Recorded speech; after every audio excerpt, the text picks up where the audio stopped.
straight to the point. Ni ay gwardiya nga mosuyop, ha?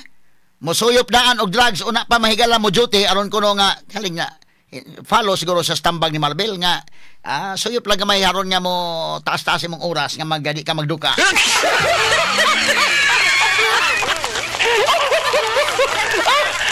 Nadakpan ni karon mga higala, paminaw tang detalye sa report kasama mo sa balita, Radyoman Jane Gallardo. DYHP RMN Report. Radyoman Attorney Rufil nagtingkagol dinhi sa Abiliana Police Station ang usa ka gwardiya sa usa ka ospital human giingong nipalit og nakuhaan kini gituuhang shabu kay matod pa Attorney Rufil pampakondisyon niya sa dili pa siya mo duty. Dito ni siya nadakpan sa may City Opera Pailo, Barangay Sambag 2, ning dakpan sa Sugbo ni adtong usang adlaw. Nailhan ang dinakpan sa alias lang nga Eddie, 46 anyos, duna ni siya kaipod, dunay tulo ka anak Attorney Rufil nga nagpuyo ra pod sa Barangay Sambag 1, Cebu City. Subay sa investigasyon sa kapulisan, nadakpan kining gwardiya ato sa gipahigayon nga Uplan Bulabog ug nakuhaan kini pinakiti sa gituohang shabu. Kaganiha Attorney Rufil ato giding nahinabi mismo ang maong suspitsado o guway pagduha-duha ni angkon kini Attorney Rufil nga gisugo siya pagpalit sa maong shabu sa iyang mga higala aron unta matod pa nga ilang gamiton para dili pa sila mo duty kay para makondisyon kay dili sila dukaon Attorney Rufil kay ang iyahang duty alas 6 sa gabi hantod man alas 6 sa buntag.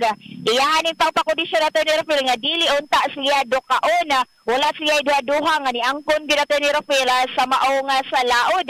Giasoy usab sa maong dinakpan Attorney Rufil nga sulod sa duha ka tuig gapi niyang pagtrabaho isip gwardiya magamitan na gyud siya og illegal nga drogas diin mahitabo kay ni dili kuno perme Attorney Rufil apan kada sweldo nya iyahang sweldo Attorney Rufil kay kada kinsinas sumogamit siya ga illegal nga drogas Attorney Rufil nga ginagmay kanang pakete Attorney Rufil kanang tag 200 matod gid niya kaganiha Attorney Rufil dikan gid sa iyang baba kay para lang po nga dili siya maluya sa iyahang duty kada gabi Attorney Rufil.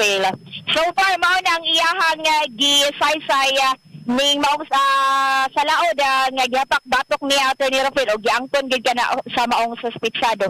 Magatubang og kasong kalapasan sa Section 11 Article 2 sa RA 9165 o dunay kalambigitan sa illegal nga drogas ang maong sikyo Attorney Rufil. So far mao na ato nakuha dinhi sa Abiliana Police Station. Kauban ako sa tong RMN Patrol at Speed Pilot Idol Double D. Ako ang inyong Radyoman Jane Gallardo, DYHP Tatak RMN.